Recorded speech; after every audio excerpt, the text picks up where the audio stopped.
How can you tell if you're putting your efforts into the wrong niche? Stay tuned and find out.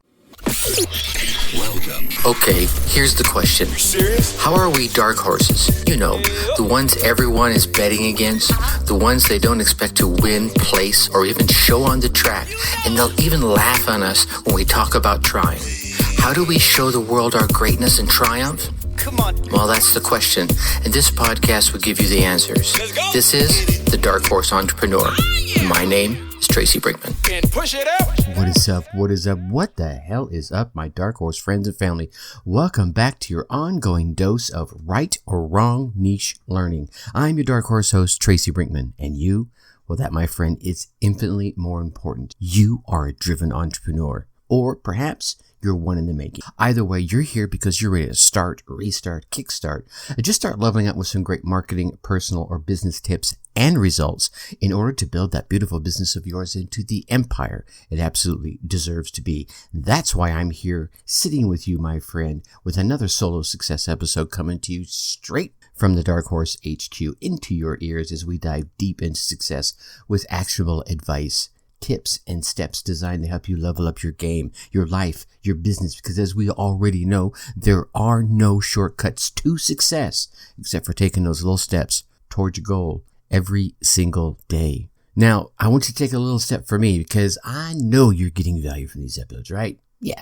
Even a tiny bit. And if you are, please go on down there, hit that subscribe button, drop us a 5-star rating, leave us some kind words in the reviews. These subscribes, ratings, and reviews are your way of telling those podcast platforms out there that you are getting that value and that they'll give us a little lift in the rankings so that we can reach more driven entrepreneurs just like you. So please take a moment, show the love, and help spread the word. I definitely appreciate you. You're no stranger to this. Starting an online business, starting an offline business. I think, it's one of the great things about the world today. It's so much easier than it used to be that so many more are venturing out to test their luck, to test their skills, to create something that's sustainable. Right? But I think one of the big challenges they're met with, and this can be a really easy challenge, or it can be far more tricky than it should be, and that is choosing a niche. Now, here's the thing. Focusing on the wrong niche can stretch your resources, can drain your finances, and it can totally kill your motivation towards creating that amazing business that you desire and deserve. It can be heart-wrenching, it can be demotivating, and it could be financially draining. So I want to share with you some signs that you may be focusing on the wrong niche when you start your business, okay? To kind of help you out. Now, before I start sharing these with you, it's like, well, why a niche? What are you talking about, a niche? Here's the thing. At the end of the day, your goal is to sell a product, a service, a task, something to the person on the other end of the phone, the laptop, whatever it may be you're using to communicate that. Now, to do that, you're going to have some level of credibility, right? Here's the thing, it's a whole know, like, and trust factor. If people don't trust the product or service that you're offering, they're not going to crack open that wallet. They're not going to open up their purse, their bank account, or anything to pay you in exchange for the product or service that you're giving them. So you're going to have to gain their trust. And the best way to gain that person's trust, your prospect's trust, is by being uber knowledgeable in the thing you're trying to sell them. And you can't be uber knowledgeable about everything. You can't be a jack of all trades and a master of none, right? So there's where you want to zero in, hone in, and laser focus in on a niche that you can be a master in. Now, maybe you're a jack of a few extra trades, but you're going to focus in this one little area right here. This is my zone right here. And then once you get them in that zone and they're like, man, this guy's great. Now you can leak out into other areas.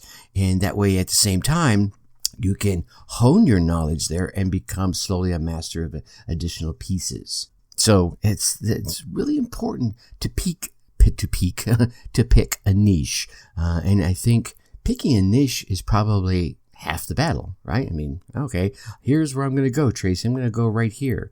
I think the next part of that battle is picking the right niche that will help you achieve your goals. I mean, you may be the expert, but there may be some challenges along the way. And these are the clues I want to leave you with so that you can fight off those challenges. And the first one, and the one I see most people fall victim to, is picking a niche that's based on a trend. We've seen it, right? And I've seen lots of people make great money from a trend, but then all of a sudden the money dries up, right? You know, what you want to pick is you want to pick a niche of something that's going to be here over the long haul. And maybe there's some trends that make you make more money as a result of these, but you want something that's going to be here for the long. You want to create a sustainable business for the long term. Then you want to be very wise in the niche that you pick. See, it could be really tempting to pick a niche like, remember fidget spinners, right? That one kind of blew up. All of a sudden it was gone. And now there are those little fidget poppers. And then there were hoverboards. And we can think of any of the games that have come out on our phones. Some of those virtual reality games on your phone are the ones where you go out and find the monsters around your neighborhood, right? All those different games. A lot of people made lots of money, and there are people out there who are making 10 and 20K a month in sales and affiliate sales and in teaching things. But then 2 years later, they're lucky to make $20, all right?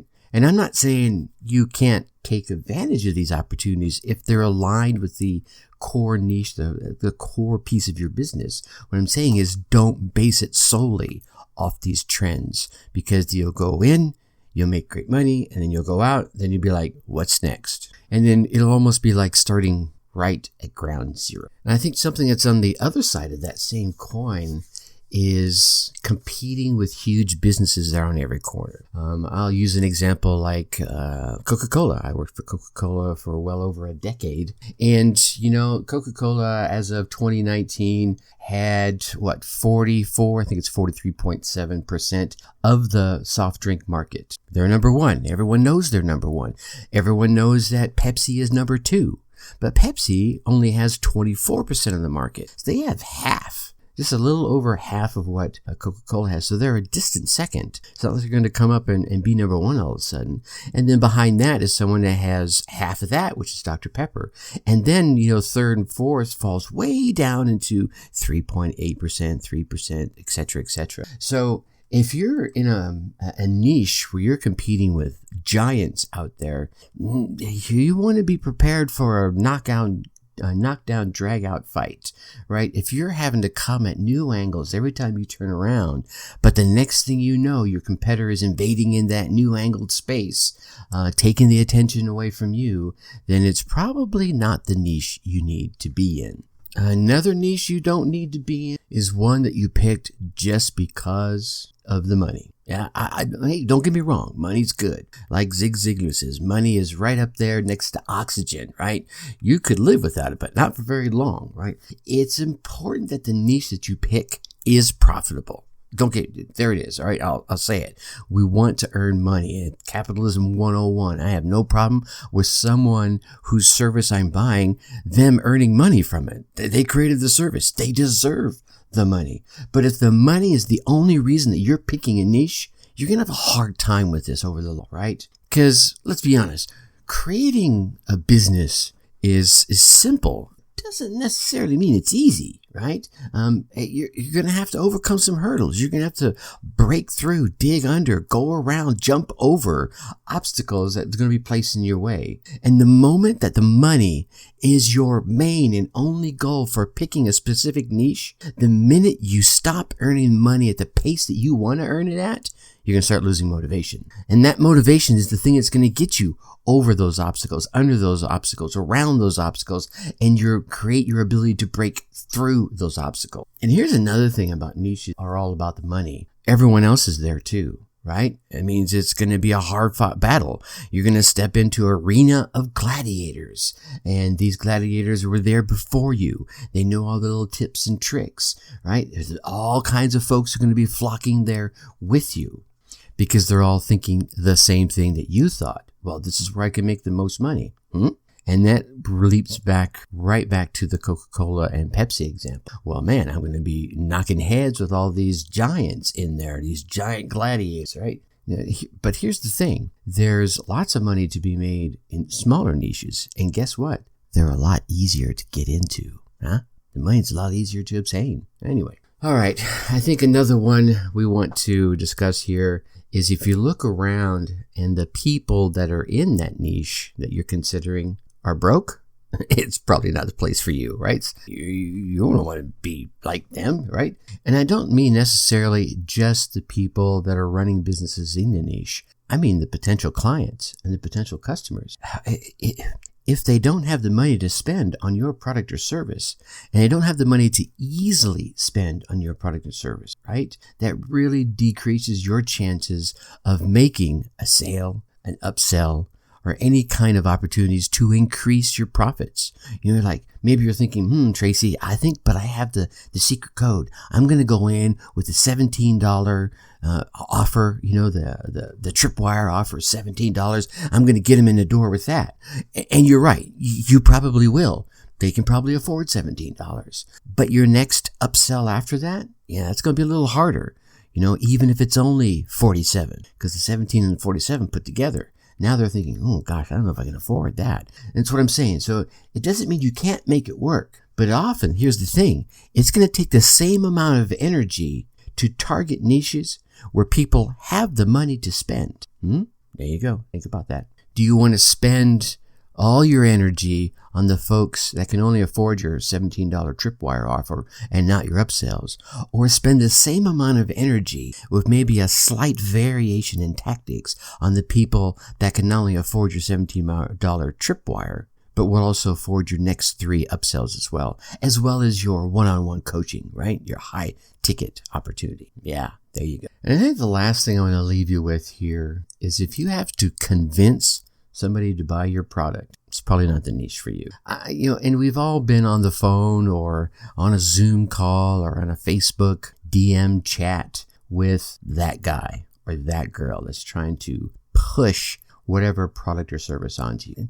Sales isn't magic, girl. It's not something where you pick the right combination of words and you say that magical phrase, abracadabra or what it is. All of a sudden people just are lining up with their credit cards in hand, obsessed to buy everything that you have.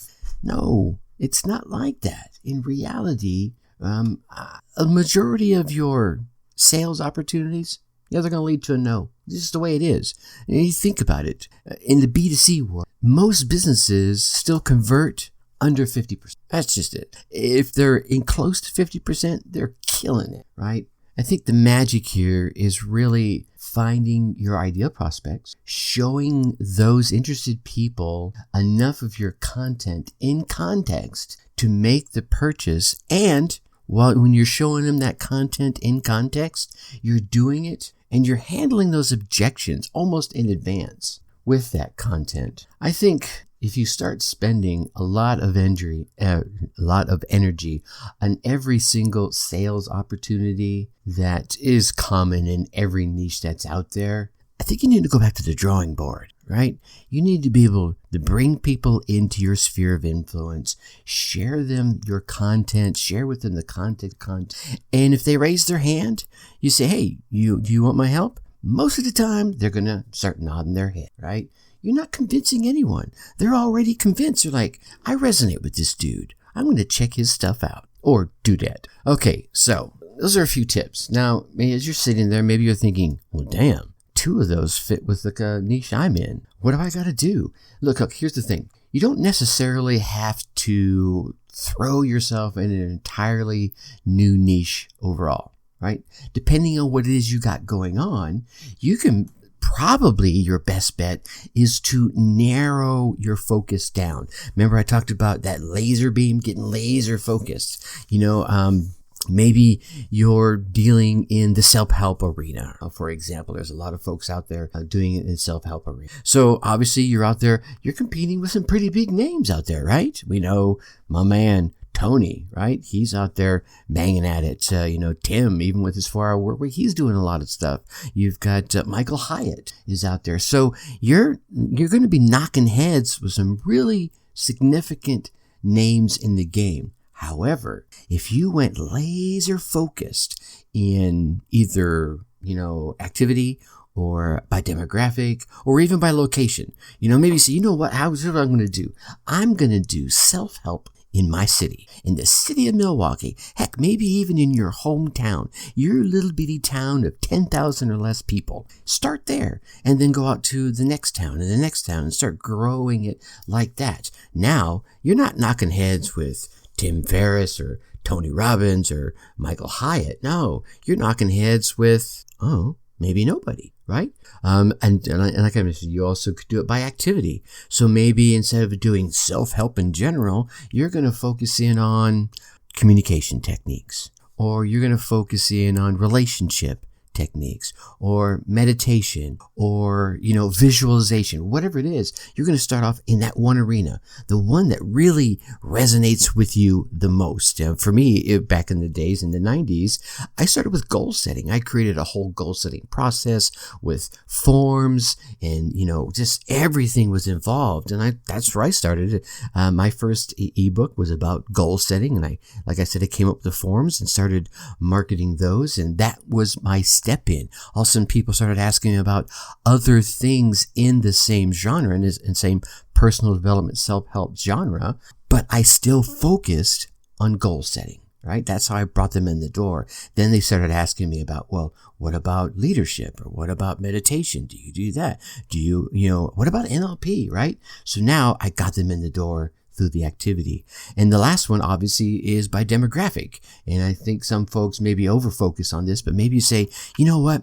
I'm going to do goal setting for high school students. There you go. That's niche right there. It's very targeted by activity and it's very targeted by demographic. I'm going to do goal setting for executives that are married. I don't know. Right? Because they're balancing home and life. I'm going to do goal setting for executives that are married with children now, because they're balancing being able to be a part of their kids' lives, still managing their executive level duties in their business, be it their own business or a corporate environment, right? And still being a loving spouse or partner to the person that they're married to. Now you're really getting zeroed in and you're not butting heads with the big names. All right. So get out there, narrow your niche down, and you'll probably find you're going to open thousands of more doors than you ever thought possible. And maybe even thousands of more doors than you're currently opening right this very minute. All right. Phew. That wraps up another amazing week here at the Dark Horse HQ. You getting that value yet? Yeah. All right. I feel you. You nodding? Yeah. Hey, before you go though, if you're looking for some help with your podcast, right? Whether you're thinking about launching one or you already have one and you're thinking about help with editing and the promotion of it or how to monetize it, then reach out to me, Tracy at darkhorseschooling.com. Shoot me an email, or you can go to the website darkhorseschooling.com/coaching. Fill out the form there and let's chat. Let's get you onto a power huddle, and I will make sure you come out of that 30-minute free power huddle with a success plan, right? Again, that's darkhorseschooling.com/coaching.